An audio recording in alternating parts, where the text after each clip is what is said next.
أعوذ بالله من الشيطان الرجيم بسم الله الرحمن الرحيم للفقراء الذين أحصروا في سبيل الله لا يستطيعون ضربا في الأرض يحسبهم الجاهل أغنياء من التعفف تعرفهم بسيماهم لا يسألون الناس إلحافا وما تنفقوا من خير فإن الله به عليم الذين ينفقون أموالهم بالليل والنهار سرا وعلانية فلهم أجرهم عند ربهم ولا خوف عليهم ولا هم يحزنون. يعني درس की बात इंशाअल्लाह अज़ीज़ सूरत बकरा पारा नंबर 3 रुको नंबर 3738 आयात नंबर 273 और 274 दो आयातों वेले कीगी। उस दे आयात के अल्लाह जल्ल जलालुहु फरमाई कि आगा फुकरा द खैरात और ज़कात सदका द आई कसानु द पारा दे उहसिरु फी सबीलिल्लाह कि दागुई क़ैद कड़ेशी बन कड़ेशी रागिर कड़ेशी दी द अल्लाह पला रखी। तो एक शान नज़ुल के राज़ी व दा आयातुन दा यव आयात ने नु दा नाजिल शे दे द अस्हाब सुफ़ा मुबारकी। अस्हाब सुफ़ा द रसूलुल्लाह सल्लल्लाहु अलैहि वसल्लम द मदरसे मुबारक ने नु आगे नाम दे। नबी अलैहिस्सलातु वस्सलाम से संग मदीने मुनव्वरे तरालो और आलती ब मदीना मुनव्वरा की द जुमात ने नु मस्जिद नबवी ने नु बुनियाद के खौदले शुलो नो दगा शांति दागे सर د صوفه چې دی نو هغه د حضور علیه الصلاۃ والسلام د هغې د دغې مدرسې بنیاد چې دی نو دا ورسره هم کېښودلی شم. نو حضور علیه الصلاۃ والسلام مسجد ته چې دی نو مسجد نبوي ویلی کېږي او دغې مدرسې ته چې دی نو هغه صوفه ویلی کېږي. بیا په هغې کې چې کم حضرات پاتې کېدل صحابه کرام رضوان الله تعالی اجمعین نو د هغوی ته اصحاب صوفه ویلی کېږي. نو دا معلومه شوله لکه څنګه چې مخکې درس کې تیر شوي ابراهیم علیه الصلاۃ والسلام چې د قوم د ټولو نه وړاندې لوی ضرورت چې دی نو هغه مدرسه ده او جماعت دی. دی چې یو ځای ته ځي یو ځای کې آبادېدل غواړي نو د ټولو نه مخکې به دی د بنیاد دی نو هغه د جماعت او د مدرسې وږدي. دا زمونږ چې نو هغه کم نصیبي ورته ووایه یا زمونږ بدقسمتي ورته ووایه چې نن زمونږ چې نو هغه د ټولو نه لوی دشمن چې نو دغه دوزونه دي. الان کې چې وکتلی شي نو رسول الله صلی الله علیه وسلم ابراهیم علیه السلام کله چې هغه خپل بچی راویستلو حضرت نو هاجره رضی الله تعالی عنها حضرت اسماعیل علیه السلام کله چې هغه په مدینه منوره کې په مکه مکرمه کې په شړ بیابان کې پرې ښودلو هغه وخت کې هغه اس نولو ابراهیم علیه السلام لاړو. بیا چې کله د هغه لږ لوی شو اسماعیل علیه السلام نو د الله پیغمبر حضرت ابراهیم علیه السلام ته پته ولګېده چې دی اوس لویېږي دلته به د واده کېږي دلته به نو دا ځای ابادېږي. نو په هغه ځای کې وله وړاندنی بنیاد چې دی نو هغه د جماعت کېښودلو او بیا دې ته وګورئ چې په دې کې به خپله پیسه چې دی نو هغه به خرڅ کړي. جماعتونو په جماعتونو به نه ګرځئ په دکان چې دی نو هغه به نه ګرځئ. ابراهیم علیه السلام د هغې دپاره خپل چې دی نو هغه په خپله او خپل زوی اسماعیل علیه السلام یې د هغې سره یو ځای کولو. مخکې مونږ ویلو اذ یرفع ابراهیم القواعد من البیت نو خپل مال خپل حیثیت خپل وس چې نو هغه به لګي. بلکې حضراتو مسلم لیکلی ده هغوی چې ګوره په اهل محله باندې دا لازم دی چې د دوی جماعت به د دوی د محلې د کورونو کې د ټولو نه بهترین وي. دوی په جماعت کې به هر سہولت چې نه نو هغه به موجود وي. د هغې وجه دا ده چې خلک جماعت ته راشي چې د په جماعت کې عبادت ته چې نه نو هغه شوق پیدا کېږي. بهرحال په دغه تفصیل نه زه بیا خبره نوره اخوا بیا زه اوږدېږي خو دلته نو رسول الله صلی الله علیه وسلم چې کومه مدرسه کېښوده د کومې مدرسې بنیاد نو هغې مدرسې ته صوفه وي. اوس په دې کې څومره صحابه بول مختلف روایتونو کې مختلف راځي. تفسیر خازن کې لیکلی چې نو هغه 400 کسان ولو دغه شانته چې نو 300 پورې هم راغلی او یو پورې هم راغلی دي. نو حضراتو دغه حدیثو کې ټولو کې آسان تطبیق ورکړی دی چې دا د نبی صلی الله علیه وسلم مدرسو دې کې به د وخت مناسب کله به ډېرېدل، کله به کمېدل، کله به چې نو هغه سوا کېدل. لکه داخلي وشي چې ډېرې بیا په منځ کې چې څه لاړ شي چې کم شي، بیا په آخره کې چټیانې شي چې څوک پاتې شي څوک لاړ شي. نو دا بول دوی به کار سولو. نو دوی به د رسول الله صلی الله علیه وسلم نه احادیث او قرآن پاک زده کولو. بیا به د هغې په وخت موقع باندې چې کله به د جهاد ضرورت رالو د الله د پیغمبر سره به جهاد لچنې نو هغه به هم تلل. نو د دوی همه وخت مشغله چې دی نو هغه د دین خدمت ولو. نو ځکه الله وی دا صدقات د دې بهترین مسوجه نو هغه مصرف دغه فقرا، دغه طلبه، دغه نو اهل مدارس دغه خلق دي.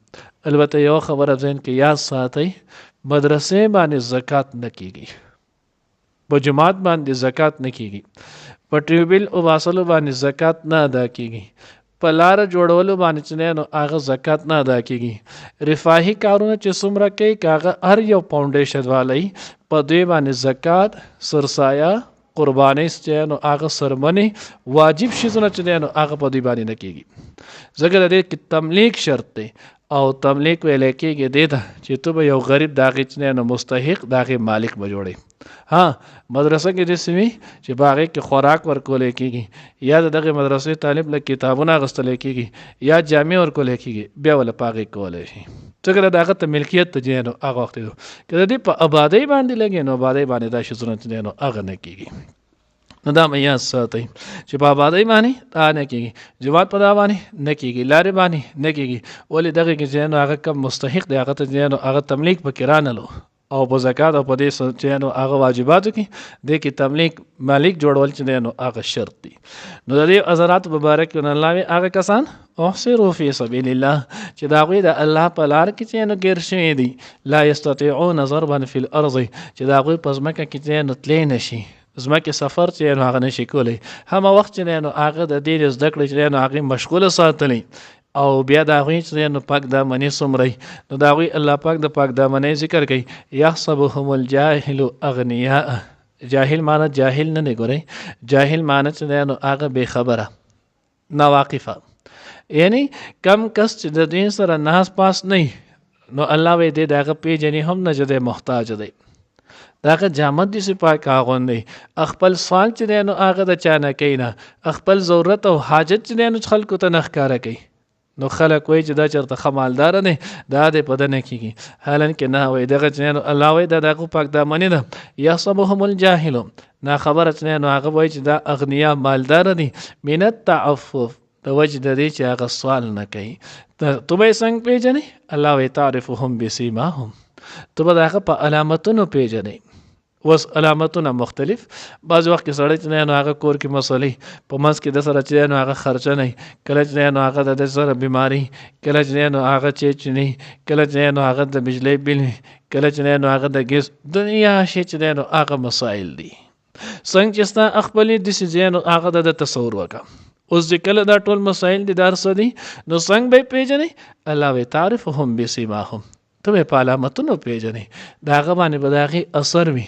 نو کله دغه اثر په ظاهر وجود باندې چې دی نو هغه هم ظاهر شي، په هغې باندې هم هغه خفګان او د هغې چې دی نو هغه اثر کېږي. او کله به دغه اثر نو الله وایي ته به په څه کې علاماتو پیژنې. نو د علامات چې نو هغه ماته اسان شی دی، دقیق ته وګوره څومره ستا چې نو هغه ګزاره کېږي دوره او په هغې دغه کېږي. اوس په دغې ځای کې چې کله ته دغه پته ولګي چې دا شی زما نه کافي کېږي، د به هم نه کافي کېږي. دې غریب سره چې نو هغه اوس هم څه نشته، دی چې نو هغه په پردي دکان کې نوکر دی، مثال په طور کې دی 15,000 روپۍ میاشت اخلي. آیا 15,000 روپۍ میاشت باندې څه کېږي؟ 10,000 روپۍ دی میاشت اخلي، په دې څه کېږي؟ د دې ګاډۍ چې نو هغه مزدور دی، په دې باندې څه کېږي؟ الله وی تعرفهم بسیماهم، تو بچ نه هغه په دغه علامتونو ته پیژنې. نو چې کله پیژنې په دغه نو تو بیا په دغه وجه باندې د ټولو نه بهترین چې نو هغه د کړي ډېر چې نو هغه ادا کا. ځکه د دوی کې غټه خایس او غټ چې نو هغه خوبي ده چې دوی سوال نه کوي. لا يسألون الناس الحافا، خلکونه چې نو هغه سوال نه کوي. الحاف ویل کېږي چمټ کر، یعنی چې نو چا پوری وین خلی تورته نشته هغه وی نه سره که تورته معاف کا هغه وی نه را که تورته ماتی نشته. اکثر بعض وخت سړی ته راکه ماتی بدلام کم او کله سړی ته وی ماتی دی پکار دی جمعات ول اور کې جوړه د لس پکې کمی دی یا شل پکې دا خو پکې نشته. نو الله وی دې سوال چې دی نو هغه نه کوي.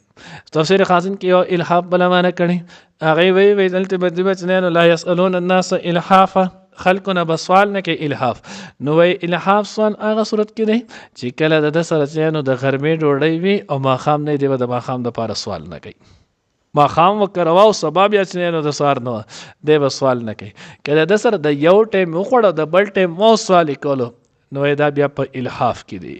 د چې نو هغه بیا جایز نه دی، دا بیا الحاف شلو. که یو ټیم سره نه نو په دغه صورت کې بیا مخکې حدیث مبارکه چې نو هغه مونږ شاید ویلو چې کم سړی باندې 3 ورځې فقر فاقه سره ووتلې او دا خپل ضرورت د الله نه ما سوا بل چا د ښکار نه کړلو د انسان له الله رب العزت د یو کال چې دی نو حق او حلال رزق فراخه چې دی نو هغه به الله پاک ورکړي. شرط دا چې دی خپل ضرورت حاجت چې دی نو هغه د مخلوق په مخ کې ظاهر نه کړي. الله وی وما تنفقون من خیر فإن الله به علیم. الله رب العزت وی ته چې څه هم خرج کړي په هغه ټولو باندې الله چې دی نو علیم او پوهه دی. نو چې کله الله په پوهه دی او الله د پاره ورکړي نو بیا په هغه ځای باندې ولګو چې په کم ځای باندې الله ډېر خوشحاليږي. ساخوباسي هم لګي نو په داسې ځای ولګو چې په کم ځای باندې الله پاک چې نو هغه زیات خوشحاليږي. الذين كسان ينفقون اموالهم بالليل والنهار سرا وعلانيه فلهم اجرهم عند ربهم. وزل الله رب العزت نو هغه د سره ورکو نمبر 38 شروع شي. نو الله رب العزت د آیات کې فرمایي و یا کسان چې دا خپل مالونه خرج کړي د شپې د ورځې په پټه په ښکارا په هر صورت باندې چې نو هغه صدقه کوي. د جنو شان نزول نو د شان نزول کې مختلف اقوال ني. یو قول چې نو هغه نه دی د حضرت علی کرم الله وجهه مبارک نازل شي دا سره سلور چې نو هغه دینار یو چې نو د شپې خرج کو دویم د ورځې صدقه کو یو په پټه صدقه کو یو په ښکار صدقه کړلو. دویم چې نو هغه روایت کې راځي دا آیات چې نو د حضرت ابوبکر صدیق رضی الله تعالی عنہ چې نو هغه مبارک نازل شي. حضرت ابوبکر صدیق رضی الله تعالی عنہ سره نو دول سلور زره چې نو هغه سره درهم ورو زر درهم چې نو هغه د شپې خرج کړل صدقه کړل زر درهم چې نو هغه د ورځې صدقه کړل زر درهم چې نو هغه په ښکارا باندې ورکړل زر درهم چې نو هغه په پټ ورکړل. یعنی د کې مقصود دا دی چې مسلمان د په هر حیثیت سره چې نو هغه مال خرج کوي. دیو به کې شپه نه ګوري ورځ به نه ګوري ښکارا او پټ وخت به ګوري او د وخت مناسبت سره د چې نو هغه په مخه کوي خرج نو هغه کوي. فلهم اجرهم عند ربهم. نو کله چې کوي سمي وې د اجر د الله سره دی الله به ول د خپل د طرف نه نو اجر ورکي. ولا خوف علیهم نه به په دې باندې چې نو سيروي ولا هم يحزنون او نه به غمجن شي. یعنی نه به د مال هلاک شي نه به نو هغه دی چې د مال په صدقې پوجا دی محروم پال شي. د غمال دا بول الله پاک سوا کوي خو کمای چې نو هغه به چرتنه. الله دې موږ ته په نسم کی للفقراء دا یو جمله معنی به سره په نو بریکټ ساتي دا خیراتونه دغه خو به کې نشته چې دا صدقات نه نو هغه لکه څنګه بیا مخکې ان شاء الله راشي انما الصدقات للفقراء.